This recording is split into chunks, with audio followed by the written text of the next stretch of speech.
அச்சகத்தில் வேலை செய்கிறேன். அது என்னென்னா ஒரு 300 பத்திரிக்கை வைக்கிற வேலை. ஃபஸ்ட்டு ஸ்டெப்பு வந்து பசை தடவும், பசை தடவி ஓட்டணும். எனக்கு வந்து ஒரு நைஸாக கொஞ்சோண்டு பசை எடுத்து ஓட்டணும்.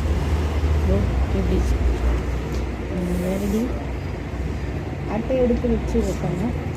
அதுக்காக நான் கொஞ்சம் பசை நிறையாவும் போட போகிறது கிடையாது, கம்மியாக, அதாவது லைட் அண்ட் வெயிட்டாக, அதாவது லைட்டாக தான் போடணும். பசை தடவணும், அத்தனை பத்திரிக்கையும் ஒட்டி ஆகணும். பசை இருக்கிறது கம்மி தான். அந்த 300 பத்திரிக்கை 350 பத்திரிக்கை நானும் ஒட்டுறது மாதிரி பசை தடவிக்கிட்டு செய்யணும். அடுத்தது பசை தடவியாச்சு. இப்போ நான் ஒவ்வொரு பத்திரிக்கையாக எடுத்து ஒட்ட போகிறேன். அது எப்படின்னா உங்களுக்கு காமிக்கிறேன் பாருங்க. இது எனக்கு வேலை. இந்த ஒர்க்கை நான் வந்து ஒரு 3 வருஷமாக நான் செஞ்சுக்கிட்டு இருக்கேன். எனக்கு ரொம்ப பிடிச்ச ஒர்க்கு.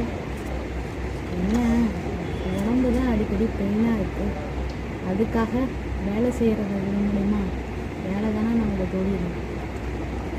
ஒரு வேலையாக போய் கற்றுக்கிட்டு இருக்கேன். எனக்கு வந்து ரொம்ப சிரமம்னு சொல்ல முடியாது. எந்த ஒரு வேலையாக இருந்தாலும் எனக்கு நான் உடனே கற்றுப்பேன், பிக்கப் பண்ணிப்பேன். ஆனால் ஒன்றே ஒன்று தானே, நம்ம சுயமரியாதையை விட்டுட்டு அந்த இடத்துல வேலை செய்யக்கூடாது. அதான் என்னுடைய கணிப்பு. சுயமரியாதையை இழந்து வேலை செய்யணும்னா நம்ம வேலை செய்யணும்னு அவசியம் இல்லை. ஒரு 500 ரூபா சம்பளம் கிடைக்குதா, ஓகே. 500 ரூபா திருப்தியாக இருக்கா, ஓகே, சரி பரவாயில்ல. சரி, நம்ம வந்து ஒரு 5000 கிடைக்குதுன்னு வச்சுக்கோங்க. 5000 கிடைக்குது, வேறு இடத்துல வேலைக்கு போகணும்னு தோணுது, அங்கே போக முடியல அப்படின்னு என்ன அர்த்தம்? கடவுள் கொஞ்ச நாளைக்கு இங்கேயே இருக்க சொல்லியிருக்காருன்னு தான் அர்த்தம்னு நான் நினைக்கிறேன். ஏன்னா ஒவ்வொரு நாளும் புனிதமான நாள் தான். இந்த தொழில் வந்து 50 ஆண்டு காலமாக 52 ஆண்டு காலமாக நடந்துகிட்ருக்கு. இந்த இடத்துல ரன் ஆகிட்டுருக்கு. உங்களுக்கு உங்களுக்கு ஒன்று தெரியுமா, நான் ஆசைப்பட்டு தான் இந்த தெருவில் உள்ள இந்த பத்திரிக்கை அச்சகத்துக்கு நான் வேலைக்கு வந்தேன். எனக்கு ரொம்ப பிடிச்ச தெருவுன்னு சொல்லலாம்.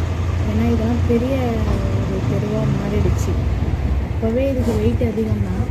இப்போ வேறு மாதிரி பேர், வேறு லெவலில் பேர் காமராஜ் வீதிக்கு. எனக்கு என்ன ஒரு ஆசைனா, இந்த காமராஜ் வீதியிலேயே ஒரு ஷாப் ஓப்பன் பண்ணணுன்றது என்னோடய நம்பிக்கை, ஒரு கொள்கையாக நான் வச்சுருக்கேன். பார்ப்போம், கடவுள் புண்ணியத்தில் அதுக்கு பிரார்த்தனை இருந்தால் கண்டிப்பாக நடக்கும்ன்றது என்னோட வியூகம்.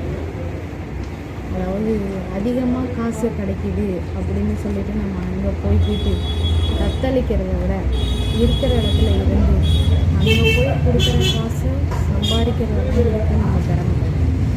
கரெக்டு தானே? சொல்கிறது உண்மை தானே மக்களே? இதான் மக்களே நீ கண்டென்ட்டு.